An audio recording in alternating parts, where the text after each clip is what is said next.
colonies is one of the most exciting things about KSP2. And even though the roadmap says that colonies won't be possible until later on into the game, I realized something. I don't need to wait for an update. I can just go and build a colony right now. In order to pull this off, we'll need to build a collection of truly massive rockets. And against all odds, launch nearly 10,000 tons of carbon. All while dealing with both abysmal FPS and game-breaking bugs, usually all at once.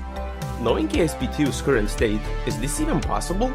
Well, after more than 300 hours of work, I'm happy to say that yes it is. So, let us begin. Our first order of business is to scout the landing site, and I have just the perfect craft for the job. Since we will be landing multiple modules and over 1,000 tons of infrastructure on Duna surface, we want a nice and even plot of land for us to colonize. However, as anyone that has been to Duna in KSP2 or even KSP1 will know that the majority of its surface is very unsmooth. Thankfully, after flying around Duna for an extended period of time, I managed to find a pretty nice plot of land for us to colonize. Excellent. So, what now? Well, in order to call our settlement a colony, it needs three things: fuel, energy, and of course, Kerbals, which is what we're going to be tackling next. Say hello to our main habitation module. This 13-story tower can comfortably accommodate 350 Kerbals, all in long-term storage modules, of course. However, building a fancy tower is the easy part. The hard part is actually getting it from Kerbin all the way to Duna. And even though we have 6 vectors on the module for the final landing burn, there is simply no way of packing enough Delta V for a journey. Not good. To get our station to Duna, we would need to build something truly massive, and this is what I came up with. This behemoth of a rocket towers at 100 meters tall and weighs nearly 2 megatons, requiring us to use 4 Rhino engines and 23 vectors just to lift off the ground. And so, after saying goodbye to double-digit FPS for the next 100 hours of gameplay, we set off.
And just like that, we were at Duna. Now, even though Duna does have an atmosphere, and we could aerobrake to capture, I decided to try and use engine power as much as possible. The issue here is that our craft is big, and once we enter the lower atmosphere, the game starts to run extremely slowly. However, we can still use Duna's atmosphere to our advantage in other ways. Even though its atmosphere is not thick enough to allow us to land with only parachutes, we can still use them to slow ourselves down to a crawl. This allows us to use very minimal Delta V for the final landing burn. Nice. However, a lone habitation module and a shuttle doesn't really make for a colony. And even if we wanted to leave Duna, after having to scour its surface for a suitable landing spot, our shuttle doesn't even have enough fuel left over to reorbit.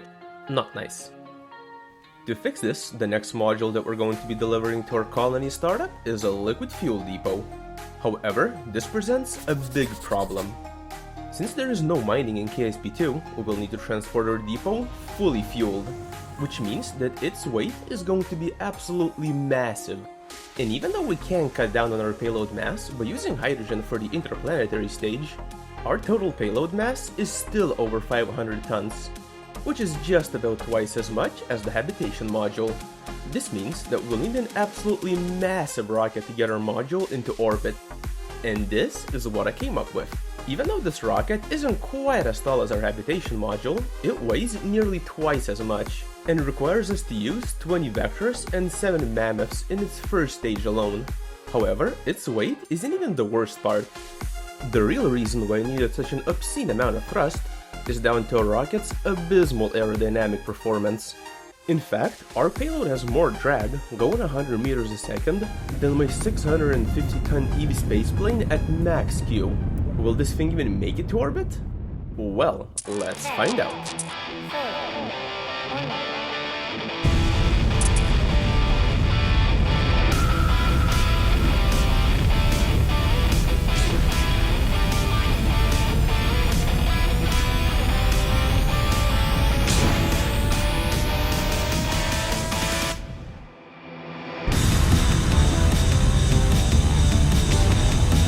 Even though this rocket is still quite massive, I was actually able to cut its weight down considerably, with one very useful trick.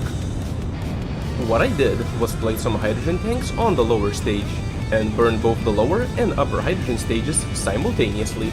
Doing this allowed me to gain a couple of 100 meters of delta V during our orbital insertion burn, while still keeping our rocket's weight more or less the same. And even though our gains may not sound all that impressive, if I didn't use this trick, our rocket's total weight would have gone up by at least 1,000 tons.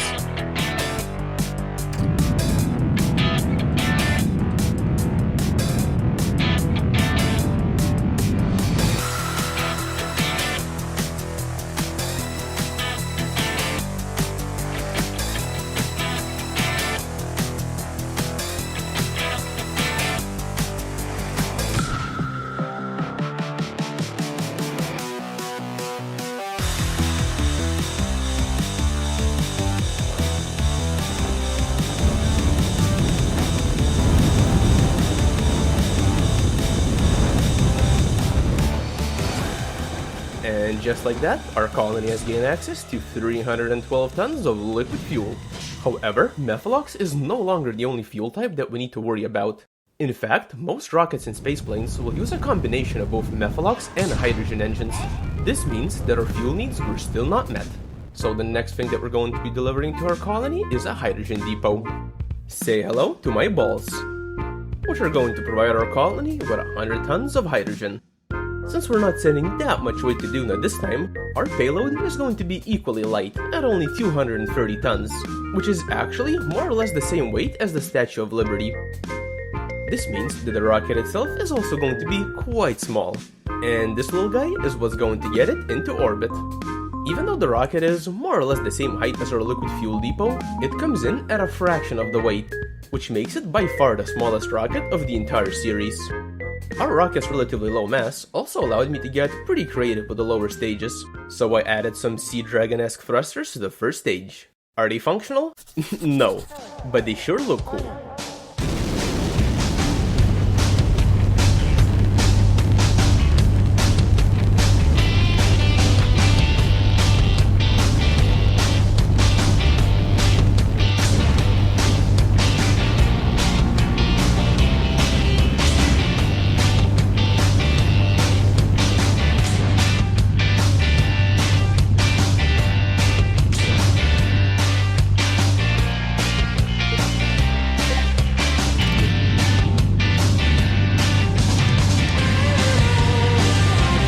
Up until now, things have been going suspiciously well.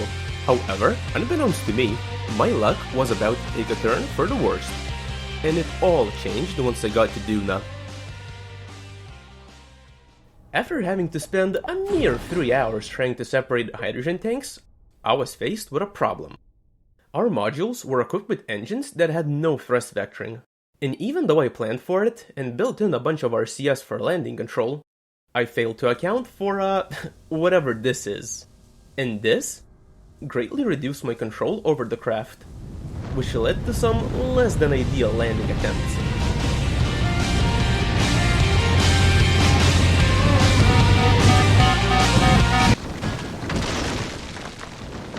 At this point, it probably would have been smarter to revert the launch and do it all over again. but I really wasn't feeling it, so I decided to press on.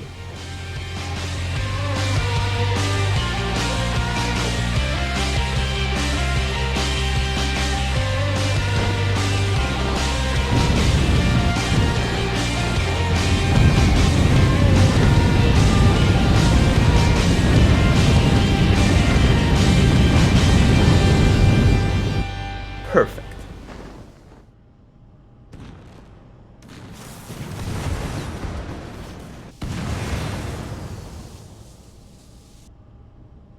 So, our colony now had plenty of both liquid and hydrogen fuel. However, there was still a slight problem. Our fuel depots were over here, yet our colony was all the way back here. And if that wasn't bad enough, the habitation module still had no power. This needed to be fixed, and here's how we're going to do it. Meet the caterpillar. Now, I know that this little guy doesn't look like much, but it's designed to be highly modular, and it comes equipped with both liquid and hydrogen trailers, which will allow us to refuel craft anywhere on Duna's surface. However, by far the most important attachment is the tow hitch, which will enable us to tow all of our modules into a single place, and finally construct our colony. And even though some of our modules are extremely heavy, the caterpillar can handle them with ease.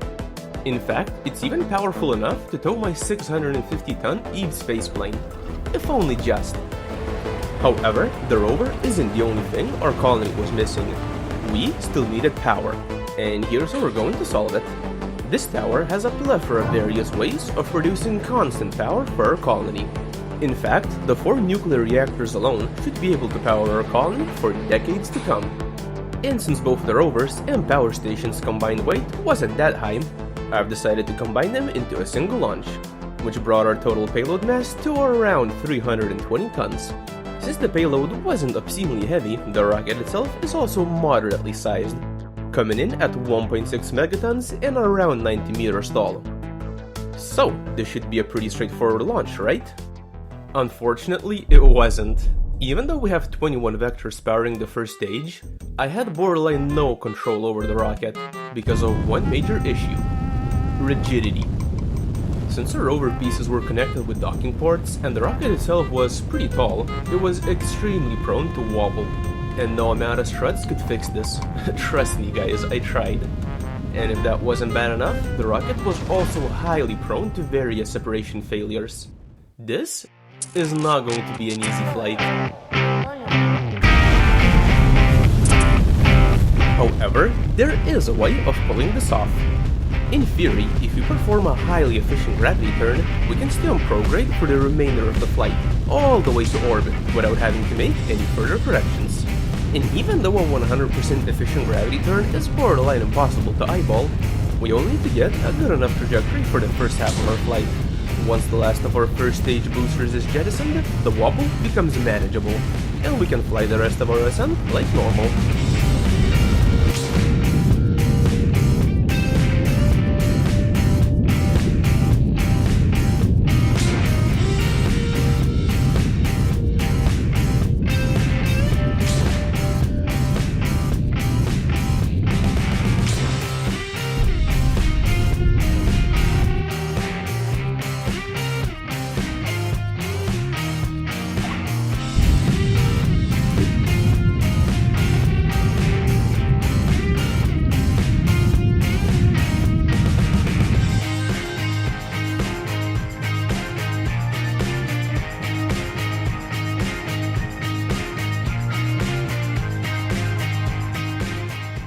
Once at Duna, I've decided to land the electrical plant first. Though after decoupling, I realized that I made a bit of a mistake. I forgot to include RCS on the tower, and if that wasn't bad enough, the probe core that I used had no reaction wheels. Thankfully, this module actually had powerful thrust vectoring engines, so I could maneuver it by burning them at a low thrust setting. Since the tower was aerodynamically stable, the landing itself went pretty smoothly, and I could stabilize what little wobble we had on final landing with the vectors without much issue.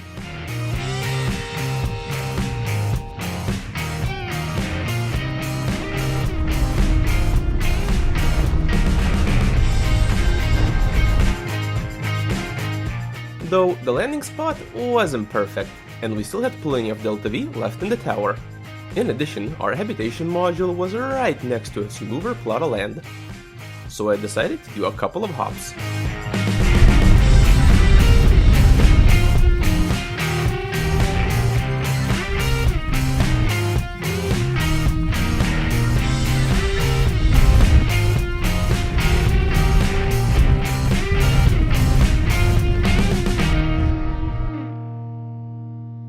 Very nice. With our colony's location finalized, it was time to land the very last module that was going to make our colony a reality. Since the Rover is a very long and narrow vehicle, landing it is not going to be an easy feat. A lot of trial and error went into testing various landing solutions. However, I eventually settled with a sky crane. You guys probably noticed me use this technique quite frequently on a lot of other modules. And that's down to the fact that I can jettison both the parachutes and landing engines once they're no longer needed, reducing the total part count that we need to work with on the ground.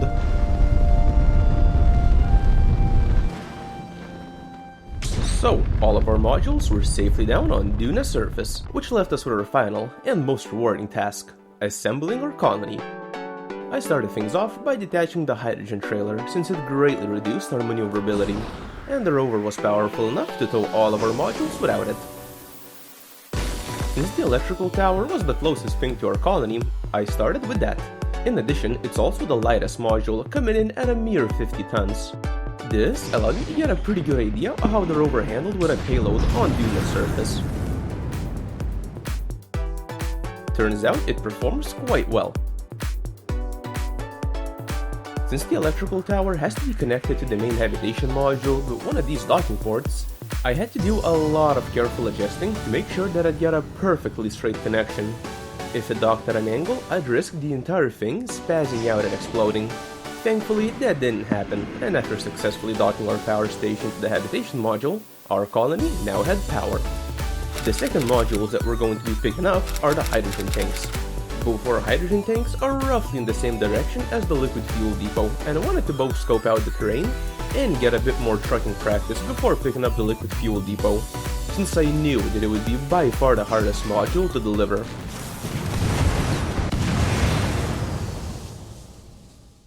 The second module that we're going to be picking up is the liquid fuel depot. Unfortunately, I landed it quite far away from our colony, and the depot's extreme weight required me to drive very slowly.